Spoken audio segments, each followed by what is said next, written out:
Good evening students. આજે આપણે report રાઇટિંગનો અભ્યાસ કરીશું. બરાબર, એક્ઝામની અંદર 11th અને 12th BU સ્ટાન્ડર્ડની અંદર રિપોર્ટ રાઇટિંગ જે છે તે તમને એક્ઝામમાં પૂછાય છે અને એ રિપોર્ટ કઈ રીતે લખવાનો હોય છે અને એમાં કઈ રીતના વાક્ય બનાવવાનો હોય છે તેનો આપણે વાત કરીશું. થોડાક એના એક્ઝામ્પલ જોઈએ એટલે તમને ખ્યાલ આવે.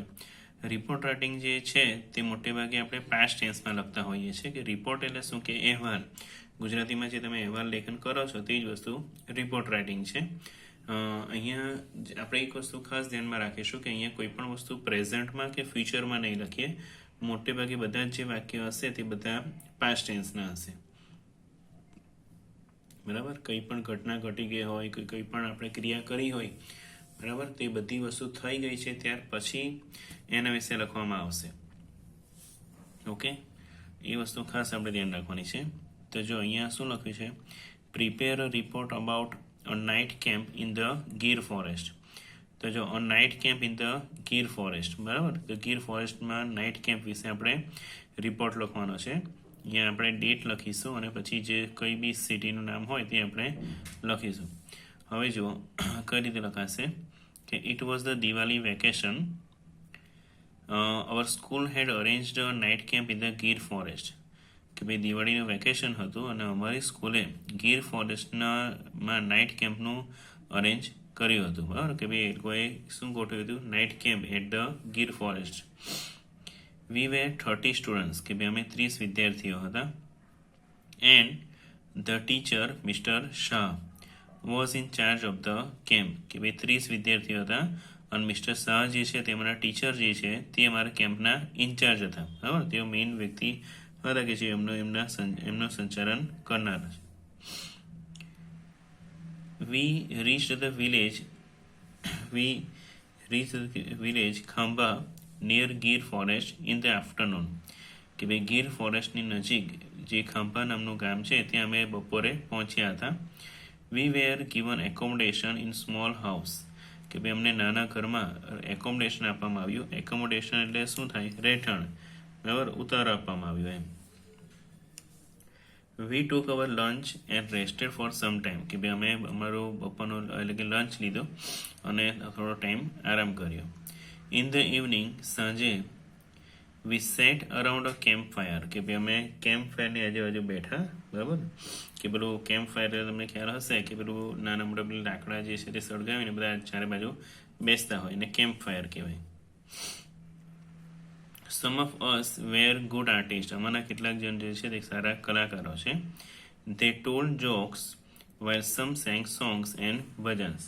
બરાબર, કે ધે ટોલ્ડ જોક્સ, કેટલાકે જોક્સ કીધા અને બીજા કેટલાકે શું ગાયા, ગીતો ગાયા અને ભજન ગાયા. Then we took our supper, ત્યાર પછી અમે અમારું સપર એટલે સાંજનું ભોજન લીધું. બરાબર, સપર એટલે સાંજનું ભોજન જે હોય એને સપર કહેવાય. As the night passed we heard hooting of the owl, કે જેમ જેમ રાત પસાર થતી હતી તેમ તેમ ઘુવડનો અવાજ અમને સંભળાયો. The howling of jackal was ફ્રેન્ટેનિંગ, કે શિયાળનો જે હોલિંગ એટલે જે અવાજ હતો તે ડરાવી મૂકે તેવો હતો. ફ્રેન્ટેનિંગ એટલે જે ડરાવે તેવું હતું. કોલ્ડ વિન્ડ વોઝ બ્લોઈંગ, ઠંડી હવા આવી રહી હતી, વાઈ રહી હતી. We had the forest officer mister Bakshi, કે ભાઈ અમારી સાથે ફોરેસ્ટ ઓફિસર મિસ્ટર બક્ષી હતા. And 2 other guards to guide us, અને બીજા 2 ગાર્ડ્સ જે હતા તેમને ગાઈડ કરવા માટે હતા. એન્ડ ગાર્ડ અસ, અને અમારી સુરક્ષા કરવા માટે. Suddenly we heard a roar of lion, અને અચાનક અમે સિંહની ગર્જના સાંભળી. The forest officer told us that, forest ઓફિસરે અમને કહ્યું that every night a couple of lions come to the drink water from the water tank. બરાબર, ફોરેસ્ટ ઓફિસર અમને શું કહ્યું કે દરરોજ રાતે 2 કે 3 સિંહ જે હોય છે તે વોટર ટેન્કમાંથી પાણી પીવા માટે આવે છે. પછી જુઓ, we all were frightened to hear the roar of the lion, અમે બધા સિંહની ગર્જના સાંભળીને એકદમ ગભરાઈ ગયા. But the officer asked us not to be afraid, પણ ઓફિસર અમને ના ગભરાવાનું કહ્યું કે તમે ગભરાશો નહીં. Then we also heard different sounds made by various animals, અને પછી અમે અલગ અલગ પ્રાણીઓ દ્વારા જે અવાજ કરવામાં આવે છે તે પણ અમે સાંભળ્યા. It was a terrible experience for us. એ અમારા માટે ખૂબ જ ભયજનક એવો અનુભવ હતો. We had never imagine that a night in the forest could be so terrifying. કે ભાઈ અમે કલ્પના પણ નથી કરી શકતા કે જંગલની રાત જે છે તે આટલી ભયાનક હોઈ શકે. Everything was peaceful. દરેક વસ્તુ ખૂબ જ શાંતિ હતી, એકદમ શાંત વાતાવરણ હતું. Birds had already settled in their nest. પક્ષીઓ જે છે તે પોતાના માળામાં આરામ કરી રહ્યા હતા. We return to our camp at about 11 PM. અને અમે અમારા કેમ્પ પર 11 વાગે પાછા આવી ગયા. I went in to my tent and try to sleep. બરાબર, કે હું મારા ટેન્ટમાં પાછો આવ્યો અને સૂવા માટે પ્રયત્ન કર્યો. તો જુઓ સ્ટુડન્ટ્સ, તમને ખ્યાલ છે જ કે આ બધા જે કોઈ બી આ રિપોર્ટ રાઇટિંગ આપણે વાક્ય જોયા, સેન્ટેન્સીસ જોયા, તે બધા જ પાસ્ટ ટેન્સના હતા. બરાબર, કંઈ પણ વસ્તુ લખવામાં આવે છે તે પાસ્ટ ટેન્સમાં લખવામાં આવે છે. એટલે એ ખાસ તમારે ધ્યાનમાં રાખવાનું છે કે સિમ્પલ પાસ્ટ ટેન્સ કાં તો પાસ્ટ પરફેક્ટ ટેન્સના વાક્ય પણ તમે એની અંદર લખી શકો છો, પણ મોસ્ટ ઓફલી 90% જે સેન્ટેન્સ હશે તે એના સિમ્પલ પાસ્ટ ટેન્સના જ હશે. અને આમાં રિપોર્ટની અંદર જે તમારે લખવાનું છે તે કેવી રીતે લખવાનું છે, એક પ્રક્રિયા તરીકે લખવાનું છે. બરાબર, એક પ્રોસેસ કેવી રીતે થાય છે એ પ્રમાણે તમારે લખવાનું છે. કે ભાઈ ધારો કે એક પછી એક જે ક્રિયા થતી હોય કે પહેલાં આ વસ્તુ થઈ પછી આ થઈ, એટલે તમને જ્યારે રિપોર્ટ લખવાનો આવે, તમને કોઈ કહે કે રિપોર્ટ રાઇટિંગ આ કરવાનું છે, તો એ સમયે આપણા માઇન્ડની અંદર અલગ અલગ વિચારો આવશે કે હા ભાઈ આની અંદર આપણે શું લખી શકીએ, અલગ અલગ પોઈન્ટ્સ. તો એના આપણે પોઈન્ટ્સ લખી લેવાના. બરાબર, એક રફમાં કે ભાઈ આટલી આટલી વસ્તુ મારે આની અંદર ઇન્ક્લુડ કરવાની છે.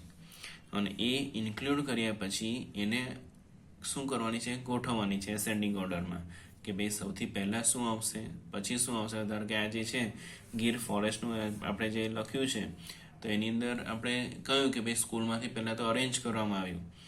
બરાબર, પછી એમાં કહેવામાં આવ્યું કે ભાઈ અમે ગીર ફોરેસ્ટ ગયા અને પછી અમે આવી રીતે કેમ્પમાં રહ્યા. બરાબર, એટલે એની જે પ્રોસેસ છે એ પ્રમાણે આપણે આખું લખવાનું છે. આડેધડ વાક્ય નથી લખવાનું. આપણે એસે લખતા હોય તો એની અંદર આપણે જે યાદ આવે એ પ્રમાણે આપણે લખતા હોઈએ છીએ. બરાબર, પણ આની અંદર તમારે એ ધ્યાન રાખવાનું છે કે તમારે હંમેશા કોઈ પણ રિપોર્ટ લખો તો એ જે પ્રક્રિયા કે ઘટના જે પ્રમાણે થઈ હોય એ પ્રમાણે જ તમારે લખવાનું છે. લાઈન સરસ, એમ આગળ પાછળ લવાવું જોઈએ નહીં. હવે તમે અહીંયા એવું લખી શકો કે લખી દો કે ભાઈ અમે બહુ જ ગભરાઈ ગયા એવું વાક્ય લખો અને પછી તમે એવું લખો કે ભાઈ અમે અમારી સ્કૂલમાંથી નાઇટ કેમ્પનું આયોજન કરવામાં આવ્યું હતું, તે આખું અલગ પડી જાય. બરાબર, એટલે એ તમારે એમાં ધ્યાનમાં રાખવાનું છે કે તમારે એ વસ્તુ કઈ રીતે લખવાની છે. જેમ કે જો અહીંયા ફર્સ્ટ પેરેગ્રાફની અંદર આપણે દિવાળી વેકેશનમાં અરેન્જ કરવામાં આવ્યું તેવું લખ્યું. બરાબર, કે ભાઈ કેટલા સ્ટુડન્ટ્સ હતા, કોની સાથે ત્યાં ગયા હતા, ક્યાં ગયા હતા, એ વસ્તુ એને આખી વાત કરવામાં આવી. અને પછી ત્યાર પછીનું જે છે તે સ્ટાર્ટ થયું કે ભાઈ અમે ક્યારે ત્યાં પહોંચ્યા, ત્યાં પહોંચીને શું કર્યું, પછી શું થયું કે ભાઈ કેમ્પ ફાયર કરવામાં આવ્યો, બધા ભેગા મળીને ગીતો ગાયા કે ભજન ગાયા. બરાબર, કેટલાક આર્ટિસ્ટ હતા તેમણે જોક્સ કહ્યા, એ બધી અલગ અલગ વસ્તુ લખી. અને પછી સાંજનું ખાવાનું અમે જમ્યા. બરાબર, અને પછી જે રાત્રે જે વસ્તુ થઈ તે બધી વસ્તુ અહીંયા આવી ગઈ. જેમ કે જો કે we took our supper as the night passed we heard a hooting of owl. કે ભાઈ જેમ જેમ રાત થતી ગઈ ને અમે ઘુવડનો અવાજ અમે સાંભળતા હતા. The howling of jackals was frightening. બરાબર, કે ભાઈ જે શિયાળનો અવાજ જે છે તે ખૂબ જ ડરાવના હતા. તો એ વખતે આખી ઘટના જે ઘટી હોય, એ ટાઈમ જે રીતે પસાર થયો હોય, એ બધી વસ્તુની અંદર લખવાની છે. Cold wind was blowing. ઠંડો પવન વાઈ રહ્યો હતો. જો વોઝ બ્લોઈંગ લખ્યું છે એટલે આ ચાલુ ભૂતકાળનું વાક્ય છે. વી હેડ ધ ફોરેસ્ટ ઓફિસર. જો અહીંયા ભૂતકાળ જ છે, હેડ લખ્યું છે. Mr. Bakshi and two other guides to guide us અને guide us. Suddenly we heard, આ પણ જો ભૂતકાળ છે, roar of the lion. Forest officer told us to every night a couple of lions come to drink water from the water tank. We all were fainted to hear the roar of a lion. કે ભાઈ અમે બધા જ જો we all were fainted, જો were fainted લખ્યું છે એટલે અમે ગભરાઈ ગયા હતા. અહીંયા ધ્યાન રાખવાનું કે તમે એકલું ફ્રેન્ટેન લખી દેશો તો એનો અર્થ એવો થશે કે તમે બીજાને ગભરાવો છો. અહીંયા વેર લખવું પડશે અને પછી ફ્રેન્ટેન લખવું પડશે. બરાબર, અને પછી શું લખ્યું છે, તો officer but officer asked us not to be afraid, પણ ઓફિસર અમને કહ્યું કે ભાઈ અમારે ગભરાવું જોઈએ નહીં. Then we also heard different sounds made by the various animals. એટલે તમારે મેં તમને કહ્યું એ પ્રમાણે તમારે જે ટોપિક કયો હોય એના મુદ્દા તમારે વિચારવાના અને પછી એને લાઇનસર ગોઠવવાના. બરાબર, એ પ્રમાણે તમે એને કમ્પ્લીટ કરી શકો. ઓકે.